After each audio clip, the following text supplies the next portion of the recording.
Halo sahabat Balai Buku Bekas.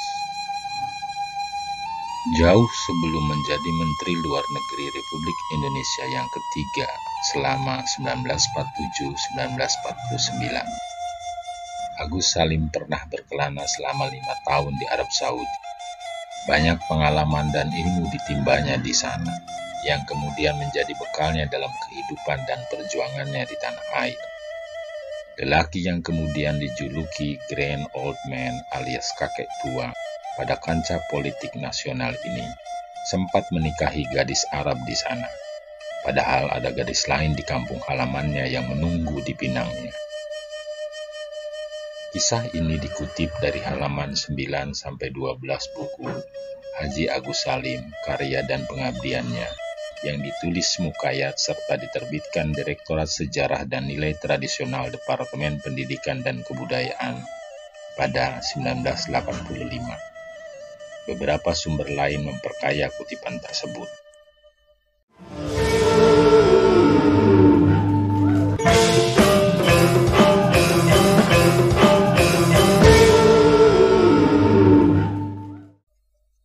Peristiwa kematian ibu yang sangat dicintainya pada 1906 mempengaruhi jalan pikiran Agus Salim. Pada tahun itu juga, lelaki yang lahir dengan nama Mashhudul Haq di kota Gadang, Agam, Sumatera Barat pada 8 Oktober 1884 ini berangkat ke Jeddah, Arab Saudi untuk bekerja pada konsulat Belanda, suatu pekerjaan yang semula ditolaknya. Berbagai pekerjaan dilakukan Agus Salim selama di Jeddah. Selain menjadi penerjemah, dia juga ikut membantu menangani warga Hindia Belanda yang menjalankan ibadah haji. Dia sendiri kemudian menunaikan ibadah haji. Selain mempelajari tata niaga dan perdagangan yang memang menjadi tanggung jawab konsulat, dia juga tekun mengikuti tata cara kehidupan diplomatik. Pekerjaan di bidang astronomi dijalaninya pula. Karena itu, dia kemudian menulis risalah mengenai astronomi. Setiap pekerjaan yang diserahkan kepadanya dilaksanakan dengan penuh tanggung jawab, sehingga tak mengecewakan atasannya. Dia juga dapat membuktikan dirinya sebagai pekerja yang cerdas, tangkas, dan kritis. Karena itu, dia mendapat penghargaan sebagai pembantu yang berjasa. Selama 5 tahun di Arab Saudi, Agus Salim berusaha memperoleh pengalaman dan pengetahuan sebanyak mungkin. Dia tak hanya bekerja di kantor konsulat, tapi juga terus belajar. Keistimewaannya dalam mempelajari bahasa membuatnya dalam waktu singkat mampu menguasai bahasa Arab. Ini kemudian menjadi sarana yang tidak ternilai untuk memperdalam pengetahuan agama. Tujuannya ke Arab memang tidak mencari uang semata, tapi juga memperdalam pengetahuan agama. Sebelum Agus Salim tiba di Arab, pamannya yang bernama Ahmad Khatib telah bermukim di Makkah. Dia ulama besar alias Syekh di sana. Syekh Ahmad Khatib Al-Minangkabawi mengajar dan menjadi salah satu imam di Masjidil Haram. Agus Salim pun berguru padanya. Dia jadi lebih tekun mempelajari agama Islam, termasuk membaca karya-karya pemikir Islam modern. Misalnya buku-buku Jamaluddin Al-Afghani yang hidup selama 1838-1897 dan Muhammad Abduh yang hidup selama 1849-1905.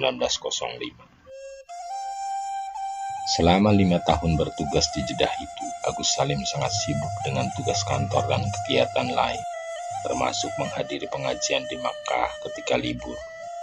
Butuh 2 hari 2 malam perjalanan di atas unta untuk sampai di Makkah.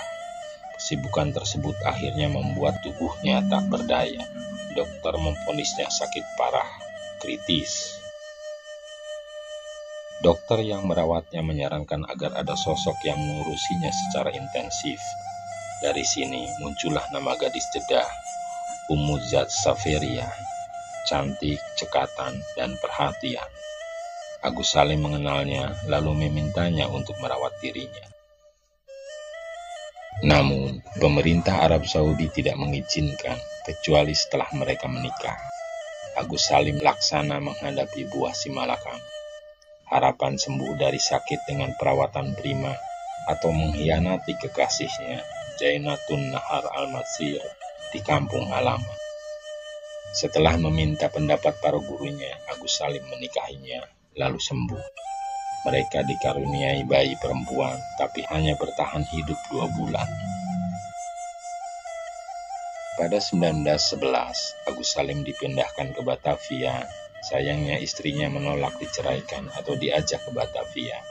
Alasannya dia masih memiliki banyak urusan yang harus dikelarkan. Agus Salim mengabulkan permintaan istrinya. Setahun di Batavia, Agus Salim mengambil cuti untuk pulang kampung. Dia ingin menepati janji kepada Jainatun, tapi ayahnya justru sudah menjodohkannya dengan kakak Jainatun. Kabar itu bagi petir bagi Agus Salim, tapi karena kelamaan menunggu, kakaknya dinikahkan dengan lelaki lain. Agus Salim mengungkapkan perasaan yang sudah amat lama dipendamnya. Jaksa tinggi di salah satu pengadilan tinggi pemerintah Hindia Belanda itu kaget, tapi kemudian sepakat. Jainatun sendiri sempat marah-marah setelah tahu Agus Salim sudah beristri. Tapi ketulusan Jainatun akhirnya tak menghalangi pernikahan mereka pada 12 Agustus 1912. Setelah sekian lama, Saveria datang mencari Agus Salim. Tapi ternyata istri pertamanya itu bahagia karena ada perempuan lain yang mau menjadi istri kedua bagi suaminya. Dengan kebesaran hatinya, Jainatun sendiri meminta istri pertama suaminya tinggal bersama, menjalin kehidupan poligami. Tapi Saveria menolak dan memilih kembali ke Jeddah.